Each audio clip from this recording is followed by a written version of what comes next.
A little background what I'm doing and what I'm concentrating on my research perspective.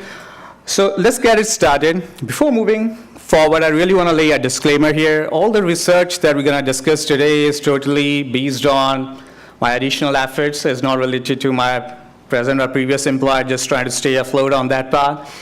And the information that we're going to discuss today is going to be used for basically building security and protection detection mechanisms, whether somebody's going to use this intelligence to build some sort of open source solutions and all that. But the idea is to just share the information with the community. And that is the most important part, because that's how you learn, that's how the ecosystem is thrived, and that's where the motivational aspect is there as well. So let's first talk about Internet of Things. If you look at like 10 or 12 years back, interconnectivity was there were routers, switches, everything, those technologies exist. But why these days, we talk a lot more about interconnectivity, the complexity, the challenges that come out of it. The reason for that is you have seen recently within the last 10 to 12 years, like the way mobile revolution have taken place, new gadgets are coming into exist. And then at the end of the day, all these systems are gadgets, devices, are all connected to the internet, right? Which means that they have some sort of interface that is either available to public or anybody can access it from anywhere on the internet, provided vulnerabilities exist, configuration flaws and everything. Another important aspect here is the data movement, right? Earlier, we don't have too many devices. Right now, mobile devices, all of this stuff, there is an app for everything, right, these days. So as the infections. So at the end of the day, you must have seen like all these devices are interconnected. Data is flowing rigorously from one device to the another. The time the data moves out from your device, it's just going to touch some another anchor point somewhere on the internet before it gets and processed somewhere on cloud, servers, end user devices, and all those kind of things. But contrary to all that aspect, why it is so much easy for attackers to go after these devices? Because in the world of attack phenomena, chain exploitation works at a greater length, right? Attackers are might not be interested in just exploiting a one system. It might be a start for them to just go ahead and exploit one system, but using that exploited system to build a whole ecosystem around it, kind of botnet or kind of compromised chain that actually go after, and they can build perform some sort of like nefarious operations on the internet, or maybe some dedicated operation depending on the model they follow when it comes to the underground cyber community. But in reality, that is the most important aspect. We are living in a world where interconnectivity is at all-time high, and this is not going to slow down. This is going to go increase at a rapid pace. And let's take a look at some of the research artifacts that have been released earlier and try to give you a quick feel what we're going to talk about down the lane, but where we stand with respect to the ongoing state. So if you look at that, was like talking about like 10, 12 years back, we were talking about on millions of devices, right? But right now in 2018, 2019, and going towards like the 2020, we are talking about 50 billion devices that we are expecting to be connected on the internet. I mean, that's an enormous base for attackers to go after, right? Okay, we can say that 70 to 80% of the systems are still going to be secured, and they're going to be updated, patched, fixed, all sort of things. But at the end of the day, 20% of the 50 billion devices are still a big landscape for the attackers to go after, or adversaries, right? Because open systems, problems, right? On internet, you find exposed systems, you can go after, exploit them, abuse them, and then turn them into, attack platforms. And one of the more important aspects of the IoT research these days is that as we talk about interconnectivity, but there is a complexity associated with that as well. So the more the system becomes complex down the lane, there will be a loopholes in those systems that can be exploited, because complexity is hard to manage down the lane. That's why in security or in any world, learning world, or in the educational world, we always say, basics are the hardest part to conquer. But when it becomes more complex at the end of the day, loopholes systems, there will be a lot of loopholes in the systems as well. So today we are concentrating typically only on the IoT. You must have seen there are many different definitions of IoT that people talk about. Some say it's IT plus OT, it's information technology plus operational technology. Some say Internet of Things. But in this particular aspect of the talk, or in the context of this particular talk, we are going to talk about only Internet of Things. We are just generalizing the concept here, just not to get too granular at that level. try to understand how these systems are, compromised and abused down the lane. So when you say Internet of Things, it can be routers, switches, smartphones, refrigerators, smart refrigerators at the end of the day, and then you have like printers. All those systems are available, which are connected to the Internet one or the other way, right? Can this system be abused? Can this system be exploited? Or can this system be used as a platform to launch additional set of attacks? That's what we are going to look into this talk, and that is the most important artifact, because we are moving from the traditional technologies to the next set level here. And you have seen earlier that, traditional technology, we talk about IDS, IPS, antivirus, we always say those technologies are dead, right? But those are not. Still, we use antiviruses at the end of the day. However, the effectiveness is in question, but at the end of the day, that is not the case, right? Those technologies still persist, additional layers of security keep on existing, and then advancements happen in that space. But when it comes to the IoT, right, we still have like old gold devices, traditional devices, where we have routers, switches, and all those things. But right now, with the advancement in technologies, new devices came to exist, right? And then the threat models changes. And that is the most important aspect here, because at the end of the day, every new device that is connected to the Internet might have different threat model, right?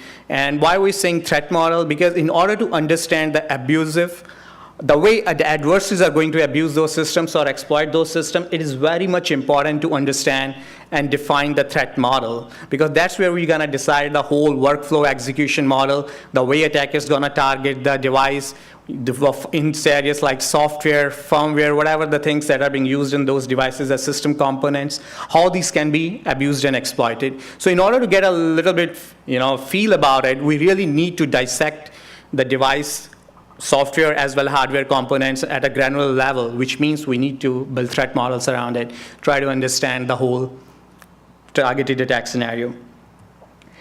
So let's take a look into the existing state of IoT botnets, right? Why IoT malware exists. So you talk about, I'll just put up some snippets from the media stories, try to give you a feel what the internet world is writing about it, what we are feeling. There are many botnets that we talk about in the recent times. MIRAI was the first one, and we'll take a deep dive into it as well. But there are many other variants as well. So what I'm trying to highlight here is the problem is active and is really real right now. And what we are finding at this present point of time is that the things that we have not looked from design perspective earlier is haunting us, right? What I'm trying to say here is that whenever these, some of the switches, routers, or the devices that were like designed 10 or 12 years back, security was not the prime phenomena at that point of time. So the design that was constructed at that point of time is still prevailing. So what is happening right now, people started, dissecting these devices at a greater layer, right? So more security vulnerabilities are coming up, and when those vulnerabilities are reported back to the vendors, they simply fix it, right? Fixing doesn't mean changing the design of the device, right? You can go ahead and fix one component, but at the end, when more reverse engineering is being performed on the firmware, you can find more vulnerabilities. So it is not a problem. It is a kind of catch-22 situation where vendors and where the audience is in. And the reason for that is because it's so hard to change that design, which was like set up a couple of years back. But then we have to face the consequences, because at this time, security is become a prime phenomena, and people are actually going after different set of devices, doing reverse engineering for different devices and coming up with different set of vulnerabilities, whether these related to authentication, authorization, hard-coded credentials, and exposed interfaces and things like that. But this is the realistic scenario where we live in right now when it comes to the IoT.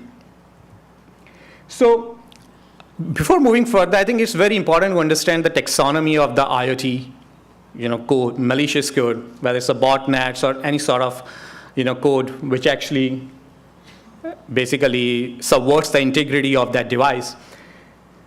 So taxonomy is a very important artifact. It's really, really important to understand, how these devices are built and what kind of attack methods are being followed by attackers to actually go after these devices. At this present point of time, I'll look into 3 different variables, try to give you a quick feel. There is a device type, there is a firmware of specific architecture, and there is a characteristics and functionalities.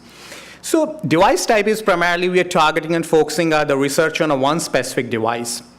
It is okay to some extent, malware authors or adversaries, they define their code targeting specific device type. But when you have to go after broad set of infections, or you have to build botnets, you actually really go after some sort of architectures, right? So whether it can be x86, 64, MIPS architecture and all that. And why looking and dissecting the, attack methodology specific to architecture is important, because whenever adversaries or attackers are drafting a code, they actually going after a specific architecture rather than going after a specific device type. There are certain cases where they can only target some of the device types, but the more important artifact is the architecture. Because what happened in that case, once they define a uniform code that is targeting a one specific architecture, whether it's a MIPS or x86, right? Then they can just run a mass scan, find a vulnerable devices on the internet, and they just can upload the code based on the vulnerabilities or reconfiguration or default passwords, whatever the case is, right? In that particular case, they don't have to worry about that. They have to first find a one specific set of device, and then they have to go after them and find whole set of ecosystem of those devices. They can simply go after broad set of devices, and that's how IoT botnets are formed these days. Moving further, just a little overview of how the attack works and how these IoT botnets basically function on the internet. So you look at whether we talk about cameras, routers, switches, video conferencing systems, and all those other kind of things. They are running with a specific set of firmware, right? Specific to some sort of architecture, which we discussed earlier, 86, 64, MIPS, Linux, and all those kind of things. But the most important artifact is the first case is they have to actually compromise the device. It can be a vulnerability, it can be some inherent flaw or a design abuse case, which attackers go after and just simply upload the code, right? So you can clearly see when the malicious payloads are uploaded on all different devices, they are going to subvert the basic integrity of these devices, right? Once they subvert the integrity, they actually compromise the whole system. Basically, they have the full privileges of that system, either through escalation or some exploiting some local privilege flaw as well. From there onwards, they start launching another set of attacks, which means that they can use the one video conferencing system or a one IP camera to actually launch attacks on the other set of devices, and then find more devices on the internet and things like that. And I'll probably show you a lot of evidences on that part as well. From there onwards, they are going to target and launch attacks on a specified end users or enterprises. We have seen that MIRAI botnets was used to launch the attack against TEN network, resulted in significant losses as well. But this is a basic overview. There can be variants of this execution model, but still at the end of the day, this is the way it works and all that. Let's take a look into some of the compromised devices, right? So what we're going to look into right now is once your device is compromised, what kind of attacks can be launched from that system, right? The most important one, what we have seen is that to basically, enhance the botnet, right? Your one IoT device is compromised, the payload is there, it's going to initiate the TELNET session or FTP session or any kind of session specific to protocols, which actually gives you the remote access to other devices, and then either launch brute force attacks or password cracking attempts, try to actually gain access to other IoT devices. But you can see that attackers are not using their own machines or data centers. They are using already compromised machines to actually enhance the coverage in that sense. Otherwise, distributed denial of service attacks, sending phishing emails for those devices which has some sort of SMTP interface where you can still trigger some sort of emails when it's connected to the internet and all that. In addition, we also seen mining cryptocurrency. Some of those kind of things has also been used by these devices depending on the power of the underlying GPU or the system they have. But at the end of the day, if you have thousands of devices, you can still harness the power on the top of it, and then you can go ahead and launch mining attacks. Moving further, so in the next section, right now, what we have discussed about is what is the state of the IoT. We have looked into how the IoT botnets are from basic workflow model. Then we have looked into how these compromised IoT devices are abused. And then now we're going to take a deep dive into step by step into some of the, the code we have seen in the wild and what it means, this actually helps you to understand, like it does to us, to understand how different kind of functionalities that are being given or being designed for these kind of IoT botnets. So let's start it. The first one is, of course, we're going to talk about distributed denial of service attacks, different functions and all that. This is, I think, what are the different set of IoT botnets that we have analyzed. Like this function is applicable everywhere. By default, DDoS function has to be there. So the code that actually being highlighted here is launching some sort of a black nurse denial of service attack. And you can see that it has other capability of launching UDP Flutter as well. So considering that scenario, which means that launching distributed denial of service attack is one of the prime target for these IoT botnets, because they can just let the network go down pretty fast and things like that. And let's just take a look into the different set of distributed or denial of service attack that we have seen being used by these IoT botnets. They have like different terminology, but you can, in generalized way, they can pick up any protocol, whether it's HTTP, whether it's a TCP, whether it's a UDP, and then just use these protocols to launch different set of attacks. Because a couple of the IoT devices have these kind of interfaces available, like they can accept TCP packet, UDP packets, they can accept HTTP packets because they have available interfaces. So those kind of things, but denial of service is one of the most important functionality that has been noticed in IoT botnets. Let's just take a look into the next one, bot kill. Right, personally, I think this is a fantastic concept when these IoT bots actually have to go after and enhance their sphere. What I mean by that, okay, let's say there are two infections. We detected two compromised IoT devices. There is a bot A running on the compromised device A, and then there's a bot B running on the compromised device B. Somehow, the compromised device A basically attacks the device B, and then able to upload a payload on the device B. What bot kill means in that scenario is that the payload that has been transferred from the device A to the device B has the capability to detect whether there is some sort of bot running in the device B or not. What it means that, the bot wars, this is a concept known as bot wars. I mean, they fight with each other, and when they just get onto the same compromised system, they trigger the code, inherent code, they actually detect, okay, there is another bot in the system, I'm gonna kill it. If I need privilege escalation to just go after, they trigger that payload and they just go ahead and kill the other bots so that the botnet they are performing are free from other sort of bots, right? So that's why we have seen this functionality is a pretty good one. And it's not like only related to the IoT botnets in general. They're like financial set of botnets, they have this capability because they really want to have the big set of botnet, and that is the most important part for them. The more bots are into the network, the more important or more advanced they become, and then they can be very, very devastative on the internet. But the highlighted code actually shows that what kind of logic is being run to detect whether there are some compromised processes on the system, so that the one specific bot can go after and kill the other bot.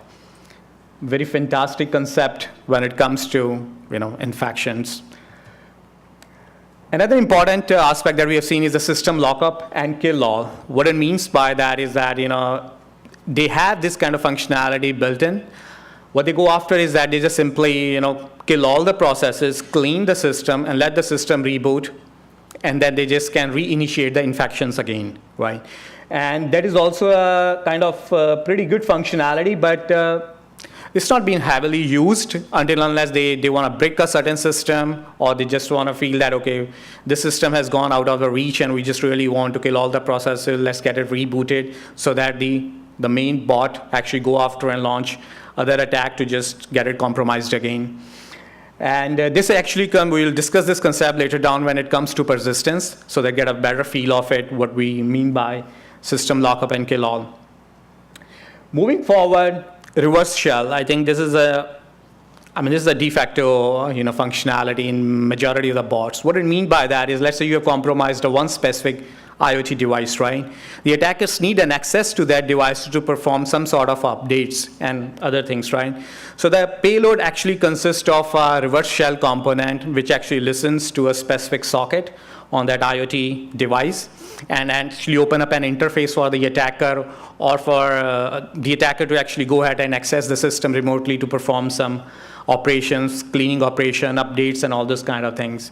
And this is also very important because let's say tomorrow the compromised devices tell that interface and that interface is not working, then they can actually trigger the reverse shell and actually still gain access to the system to find out why the IoT malicious code is not working on that compromised device. So there are different functionalities, different stuff related to it, but I think we have seen these functionalities when we analyze IoT botnets, and this actually gives you a lot of intelligence when you're trying to build detection and prevention solutions, because you can see that at the network level, we can still see this kind of traffic going to IoT device, which is actually triggering a reverse shell, right? Otherwise, we always say reverse shell, maybe end user devices and compromised clients and all that, but in this case, it is an IoT device. So they have this kind of functionality built in. Moving further, this is a BUSYBOX execution. The most important concept that also we want to look into is like the kind of software packages that are being installed on these IoT devices. We have seen that in order to support the embedded like HTTP server or the firmware itself, they are shipped with some sort of open source packages. Because at the end of the day, IoT device is still running a kind of minimum embedded web server in itself, or some another kind of component which is small in nature. They have to perform specific set of functionalities in order to make the operation happen. But in this case, we have seen that the majority of devices are being shipped with the BUSYBOX. It is a small binary that actually have some pre-compiled Unix binaries into it. So what you can do, you can call this binary and then you can trigger different set of commands on that IoT device. And if you see clearly in this particular case, they are exporting some functions and doing some other operations, but they are calling the BUSYBOX binary in that sense. And down the lane, when we're going to look into the real-time evidences from the compromised devices as a part of our forensics, you will see that how this BUSYBOX play a critical role in that.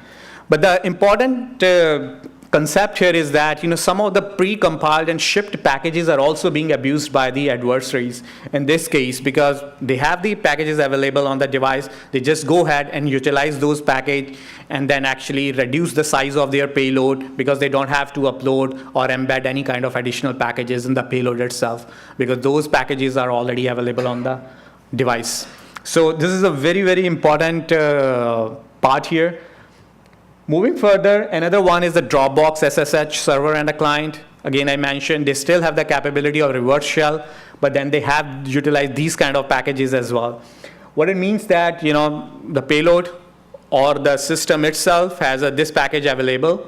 The IoT bot or the IoT malicious code residing on a compromised devices can call this, and then they can have like a SSH communication setup for performing different set of operations. So importantly, here is the difference, right? When the attackers are designing their bot binary or a payload, they want to make sure the payloads are of the minimum size, right? The reason for that is because the lesser the size is, most of the time they can bypass the network level protections. They can truncate the payload, but when the payload is really large, it can detect certain kind of threshold based detections or patterns on the network level.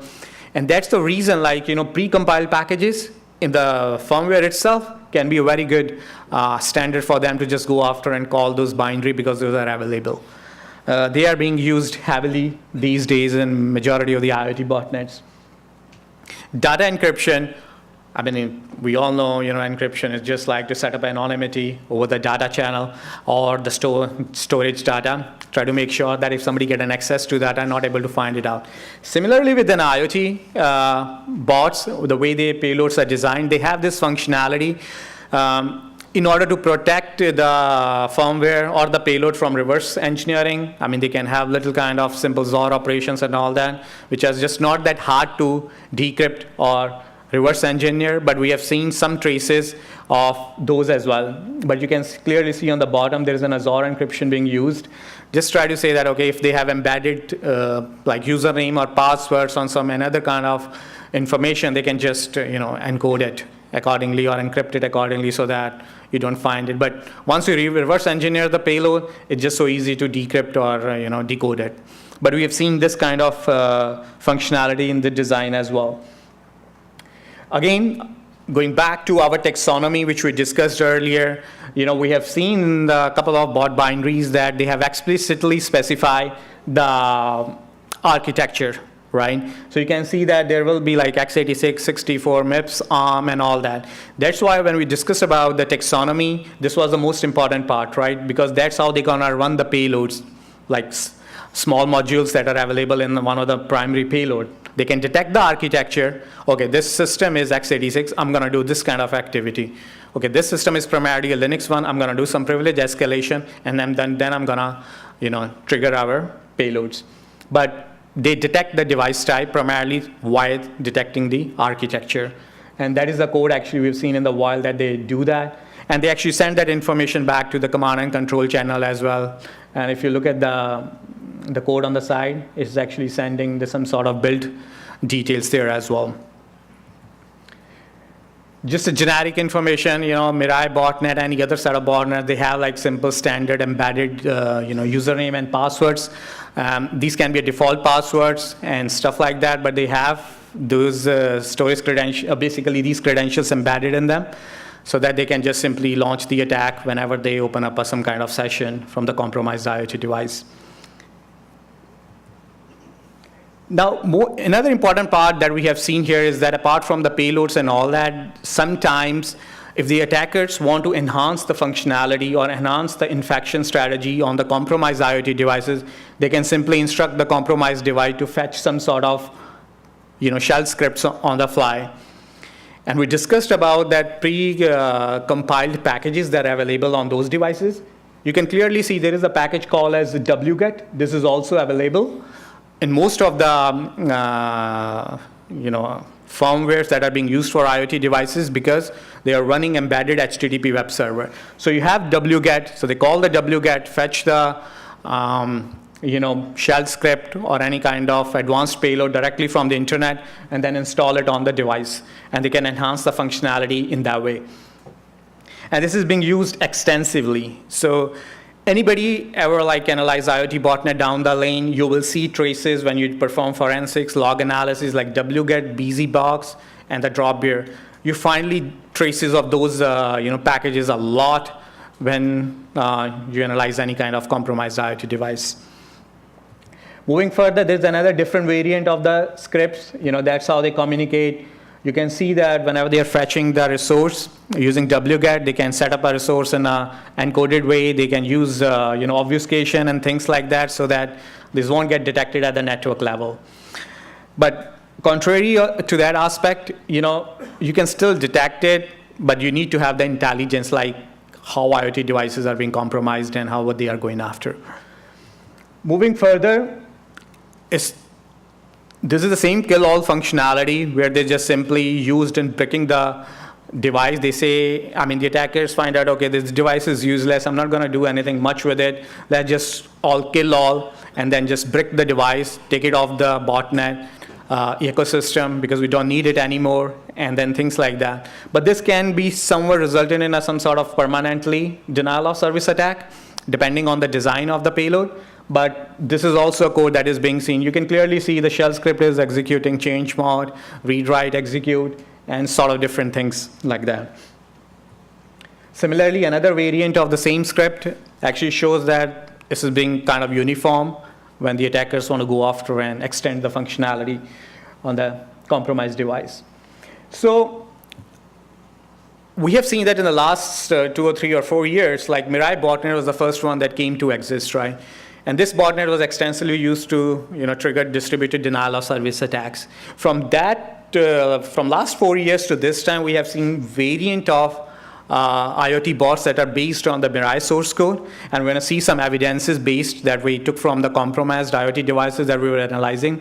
Due to some constraints on my end, I'm not able to demonstrate it. Like I can't show right now compromised devices and how they're launching brute force attacks. But I have taken some snippets out of it, which I'll show you so that you get a feel of it, that what we are talking about here is the real world scenarios, the real world infractions we are encountering. And this actually gives you a quite, I mean, you can encounter the things yourself, like, how advanced these things have become and how these things are being, compromised in an automated manner. So I will reiterate the same model to just try to give you an idea that the evidences that we're going to see going to map back to these 5 buckets, primarily the last 4 buckets. So generally, compromise the device, fetch the malicious payload, execute the payload, get the privilege escalation, and then launch different set of attacks which the attacker wants to, and then expand the botnet. This is that simple workflow model. Now let's take a look at the first evidence. So what we have done is, as a part of our mass scanning activity and some other kind of things where we just simply try to find, there's some systems available on the internet which are not secure, so we work with a responsible disclosure fashion. We try to work with the, vendors and also with the end user organization. In that case, where we have seen like these devices are available, exposed on the internet, and tell them, hey, your devices have been seen compromised. You need to work on it, configure it well, secure it, or update the firmware. So for that, we have to actually perform a lot of log analysis, forensics on the top of it. But today, what we are going to cover right now is a set of debug logs, a low-level debug logs that are being generated by a compromised IoT device. And then you will see that whatever the concepts we have discussed, from fetching a payload, using WGET, using BUSYBOX, and things like that, these all are real. Let's take a look at the first example here. So this was taken from the compromised device, and you can clearly see in this case here that the highlighted code shows that how WGET command is being used. It is being used to fetch the payload or a shell script, bins.sh and the tftp.sh from the remote IP, which is a compromised IP as well, or basically a CNC IP. And then you can clearly see if you run that shell scripts and other things on any antivirus detection solution, because it's a bit old in that sense, you can clearly see the detections have been triggered. So this snippet is basically taken from the low-level debug logs from the compromised device. There's a set of logs that you can see, but then you have to mine those logs to get the information out as well. Moving forward, so we talk about where we have set up a baseline that MIRAI was used earlier, and now there's a lot of variants. You must have seen, I mean, if you search Google around, there are a couple of variants, but we are seeing some new set of variants that came to exist within the last few months. So look at this particular example. This is again a debug logs, and you can clearly see there is a call made call as create session. It's a TELNET session being created. From there onwards, it performs some activity, and at the end, there is a bin BUSYBOX, and the string that is called as an ANARCHY. In this case, this string is somewhat related to the ANARCHY bot, which is an advanced version of the MIRAI botnet. But you can clearly see like this kind of bots are existing in the wild right now. Let's just move to the next slide. Another variation that we have seen, same workflow model, but what we have seen here is that they call it as a cult bot. So you can clearly see BUSYBOX is still being called, right? And then the string call as a cult in that sense. It is another different variant, perform different set of functionalities as opposed to MIRAI, but still inherent some sort of functionalities from the MIRAI itself as well. But this is again from one of the compromised video conferencing device. Moving forward, another example. This is the third variant. This is called as a Sora bot. You can clearly see the highlighted one. Similarly, the BUSYBOX is being called to execute the bot payload here. And you can, that's what we discussed earlier, like BUSYBOX provides a capability to the attacker to trigger or execute Linux commands on the fly, and they can execute scripts, payloads, or compressed versions of code the way they want to. So this is the third variant that we have seen recently in the wild as well. So all these snippets have taken from the compromised devices on the internet. So I was just doing some research yesterday and all that. So this news came out yesterday. The hacker builds massive botnet using IoT device that are Hawaii-based, 18,000 routers in just 24 hours. And it's expanding. But that bot was the ANARCHY bot, which I just show you right now. This is the one where we have seen, but we have not seen it on the Hawaii router. We have seen it on some another IoT device. That validates our fact that discussion that we did earlier, that we have to be architecture specific. In this case, attackers still go after Hawaii routers because he found a vulnerability and then actually exploited that vulnerability. But in addition to that, this particular bot is not only present on a one specific router. We have seen traces on different video conferencing systems as well. So the research still keeps on going on, but this is the reality. The news just came out yesterday, which validated the infection that we have seen related to ANARCHY bot is kind of real. But now when it becomes to the security intelligence aspect, right? Somebody found it on a Hawaii router, we found it on somewhere else, and then all this intelligence is going to come together to build more robust and interesting approach to defend attacks against IoT devices. Another example from the compromised device, you can clearly see how it works. Again, a debug logs. I highlighted the scenario where it triggered the TELNET client call. And I've seen that sometimes this TELNET client function is also available in some of the IoT devices as well as a part of their embedded firmware. So you can clearly see it started with the UI message, which is a low-level AVC, audio-video converter library, which is being used here. And they actually pick their library, call specific modules, initiate the TELNET client, and they trigger root, and then the password was ANCO, and then it enters into their standard execution flow model, and you can clearly see it enables the system and then went ahead with it. But you do a little background research whether it's a real brute force or password cracking attempt, and when you did that, that default password was a kind of alert notification being pushed in certain security solutions, which is called as a certain Unix system as a default password called as ANCO for a username root. So this is all going out from the compromised devices. We have seen traces where the brute force attempts have been rigorous, like the threshold is just too high. They're gonna run it like tens or thousands in a short period of time. And we have also seen traces where they have run it really slow, in a kind of a sneaking attitude, like you just go ahead, run one, get into sleep mode, run another one, get into sleep mode, and things like that to just bypass the threshold mechanism.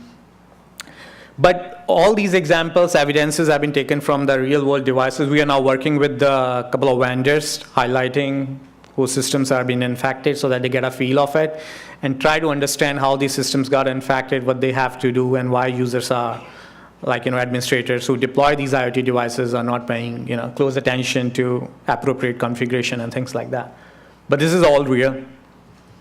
Now, considering all the concept that we talk about, building threat models, taxonomy, the way IoT botnets work, understanding functionalities, looking some evidences, we conducted a small study. We look into a different set of IoT bots here, and then we pick up like 10 or 15 different characteristics and functionalities and try to map it across all set of IoT bots. And this is very much important because whenever you build metrics, which I used to call as comparative metrics of functionalities or characteristics of IoT bots, is very much important to get the idea by looking at the bigger picture, right? And you're only analyzing one IoT bot, but there is another one, and then you put it on a wall, and then you build the model, and you look at, hey, okay, I'm talking about persistence, but it's not a capability or functionality of all the IoT bot, but only one does that. So this kind of information, a real world scenario, actually help you to prioritize the kind of solutions you want to build. And let's just take a look at that variable matrix. So we'll look into Hajime, Persirai, Amnesia, Bricker versions, MIRAI, and then IRC bot as well.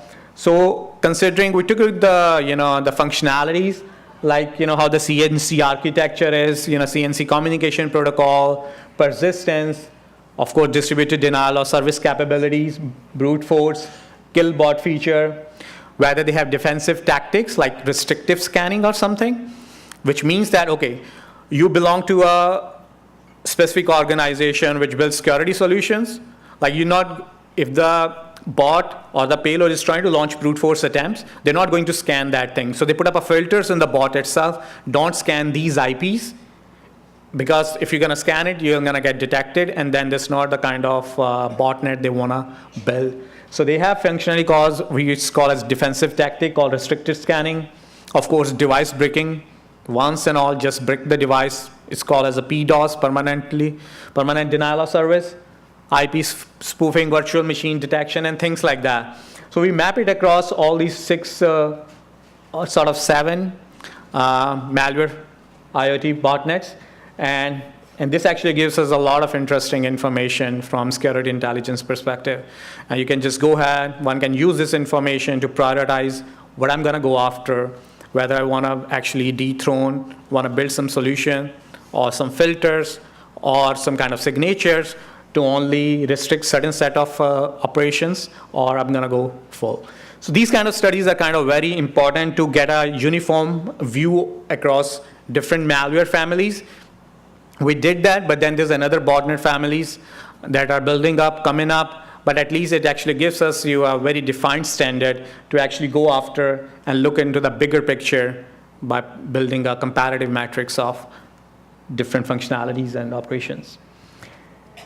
Similarly, Sarikata and different, they come up with a string-based detection solutions. Okay, if you're running in a passive way on a compromised devices, or you're looking at some network level communications, you can build these kind of simple signatures. You can clearly see busy bin box if it is being used with WGET, and then some sort of a sky string and all that. So these kind of researchers all across the community keep on adding more valuable information and intelligence on the top of it, and that's how I think the security community works, and that's how you build a proper intelligence platform down the lane, typically open source as well. But it's really important to share this kind of information with the community, because that's how the ecosystem is built. And that's how we actually, go ahead and share the information. But this is all, and so we have gone through a full flow model, starting from how the IoT botnets work, how you can build signatures, how you can build up detection and prevention solution. I want to go a little bit deep into the prevention and detection solution. We have new technologies coming up, started with data mining, we went to machine learning, we even touched the NLP. Now we are talking about artificial intelligence. But again, at the end of the day, you have to mine the data in a logical manner and use security intelligence together to actually build a robust, security solutions. Because without security intelligence, it's tough to build solutions. You can detect anomaly, but you might not able to detect a very robust attack without security intelligence, because at the end of the day, whatever the models you build, still security intelligence is gonna be added topping to it and actually define naming conventions, variables, and things like that, the way you wanna run your model on the top of it. That's why it's just, you have to correlate a lot of intelligence together when you build your machine learning models or AI models. So at the end, I wanna just lay stress on that the world we are living in, it is connected, it's gonna explode. It is still exploding, but it's still gonna explode down the lane as well. So wherever we talk about billions of devices, complexity increases, challenges do increase with it as well, right? Data movement is happening at a very rapid pace. It's touching at different anchor points, moving on the cloud, moving on the different servers, moving end user devices, and things like that. And the concept of privacy has become much more challenging down the lane, even right now, but with more devices that are gonna burst into the internet, we're gonna face severe challenges as well.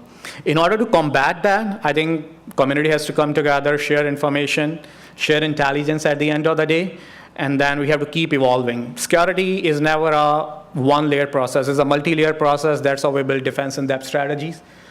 And now we have to move it to the IoT space as well. It's not we are only living into the world where antiviruses are there, IDS, IPS. We're living in the world of cloud. Now attackers are going after IoT. So we have to change and man a little bit ways to actually cover all those devices into the same spectrum of security. And that being said, I think we still have 10 minutes. We can open the questions. If you have any, more than happy to help.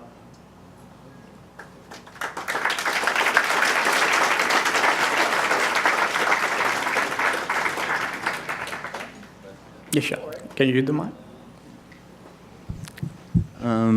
So have you done any work or seen any work for more like network forensics based detection of botnets and that sort of thing, or is it usually, do you think the direction for detection and fighting against it is more monitoring the devices or monitoring inside people's organizations? Yeah.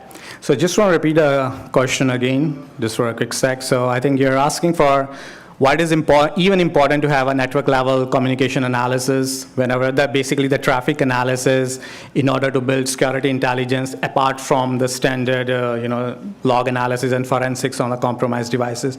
Right. No, I did a good set of work in the network layer as well, where we looked into detecting the botnets that use DGA communication and some of other stuff like that. So you have to actually go after first understanding how the botnet operates. For example, domain generation algorithms. Just an example, they came to exist because attackers have hard-coded IP addresses. They simply initiate a connection. Once you reverse engineer it, you get the IP, and then the CNC communication can be easily detected. They came up with the DGA design. Okay, you have a DNS. It's just going to generate in a random fashion. One DGA will pick up a one domain name, which is being set up by the attacker. Then it's initiate the DNS connection, get the IP, and trigger that. No, I think I'm totally in line with you. This is just one aspect of where we are looking into IoT devices right now. Network level is an inherent part of any detection and building security solutions. Analyzing network level traffic is very much important, and that's how you get a feel of how the protocols are being abused or exploited, right? If you don't look at it, then there is no fun on that part. So I think it is very important to look into that aspect as well, and we do in our research at the network level as well. Thanks. Yeah. That's it. Hi. Yeah, we're out of time. I'm sorry, we got to go. Yeah. Oh, sorry. After the,